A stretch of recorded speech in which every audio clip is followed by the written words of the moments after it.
Hello everybody, good morning to all of you. I hope that you are all well. Basically, I'm here. This is Dal Mandal. So how are you all? কেমন আছেন সবাই?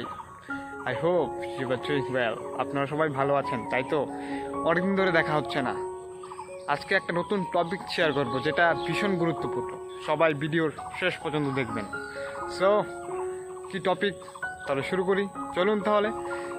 Today's weather is most beautiful. কালকে রাতে বৃষ্টি হয়েছিল, যার জন্য আজকে সকাল ভীষণ সুন্দর। আজকে ধান ক্ষেত একদম খুব ক্লিন। দেখুন ধান ক্ষেতের চেহারা দেখে মনে হচ্ছে নতুন সতেজতায় ভরে উঠেছে আমাদের এই সুন্দর প্রাকৃতিক পৃথিবী। চলুন তাহলে এরকম সুন্দর প্রাকৃতিক পরিবেশে একটা ভিডিও শুট করা যাক। So today's topic is, why is India burning? What is the global warming and effect of the global warming? Global warming এর এফেক্ট কি? আমাদের ইন্ডিয়া এত জ্বলন্ত কেন? এই সময় এত গরম কেন? তো কথাবার্তা হবে এই গ্লোবাল ওয়ার্মিং নিয়েই। চলুন তাহলে আজকের কথাগুলো আমরা মন দিয়ে শুনি। দেখুন, প্রথমত আমরা নিজের প্রয়োজনে বা বাড়িঘর তৈরি করার জন্য বা কোনো কলকারখানা তৈরি করার জন্য আমরা গাছ কাটি, তো যেটা আমাদের একদমই উচিত নয়। কিন্তু আমাদের একটা সতর্কতা অবলম্বন করা উচিত যে একটা গাছ কাটলে সেখানে 10টি গাছ লাগানো, যেটা অলরেডি বইয়েও লেখা আছে, কিন্তু আমরা সেটা ফলো করি না। কেন ফলো করি না? কারণ আমাদের আর পরে মনেই থাকে না যে একটা গাছ কাটলে সেখানে গাছ লাগানো প্রয়োজন।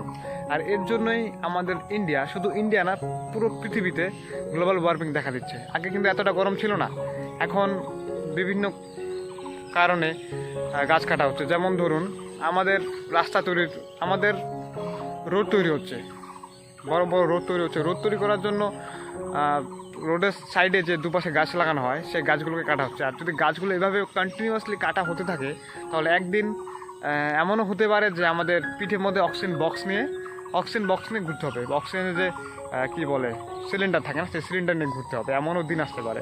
তো জল যেভাবে ফুরিয়ে যাচ্ছে সেভাবে অক্সিজেনও ফুরিয়ে যাবে যদি আমরা এই সতর্কতা অবলম্বন না করি।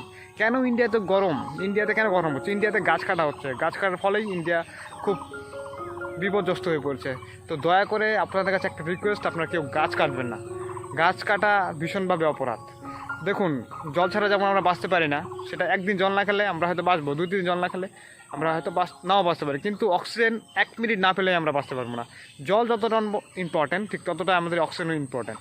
তো অক্সিজেনকে রক্ষা করার জন্য গাছ লাগান, জীবন বাঁচান, গাছ লাগান, পরিবেশ বাঁচান। আর effect of the global warming, এটার জন্যই গ্লোবাল ওয়ার্মিং এফেক্ট হচ্ছে। এমনও দিন আসতে পারে যে গরমের জন্য মেরু প্রদেশে বরফগুলি গলে যাবে। আপনারা অবশ্যই জানেন যে মেরু প্রদেশে বরফ থাকে, সেই বরফগুলো এখনও সঞ্চিত অবস্থায় রয়েছে। যদি এত গরম হয়, তাহলে যদি বরফ গলে পড়ে এই গরমের জন্য, তাহলে মেরু অঞ্চলে জলতলের উচ্চতা বৃদ্ধি পাবে, এবং সেই বৃদ্ধি পাওয়ার ফলে আমাদের ইন্ডিয়াতে বা আমাদের পুরো পৃথিবীতে জল হয়ে যেতে পারে। পৃথিবী যদি জলে ডুবে যায়, তাহলে পৃথিবী একভাবে না একভাবে ধ্বংস হবেই। আমরা নিজেদের কুকর্মের ফলে আমরা আমাদের পৃথিবীটাকে ধ্বংস করছি। সো আপনাদের কাছে হাত জোর করে একটা রিকোয়েস্ট, আপনারা কেউ দয়া করে গাছ কাটবেন না। আর গাছ কাটার জন্যই এমনটা হচ্ছে। তো আজকের ভিডিওটি এটুকুই ছিল। এতক্ষণ ভিডিওতে সুন্দরভাবে থাকার জন্য আপনাদের অসংখ্য ধন্যবাদ। তো সবাই ভালো থাকবেন, আশা করি সবাই খুব ভালো আছেন।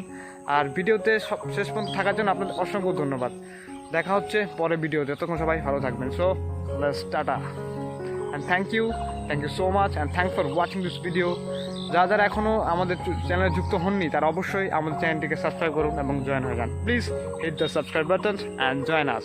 সো দেখা হচ্ছে পরের ভিডিওতে, ততক্ষণ সবাই ভালো থাকবেন। So let's tata.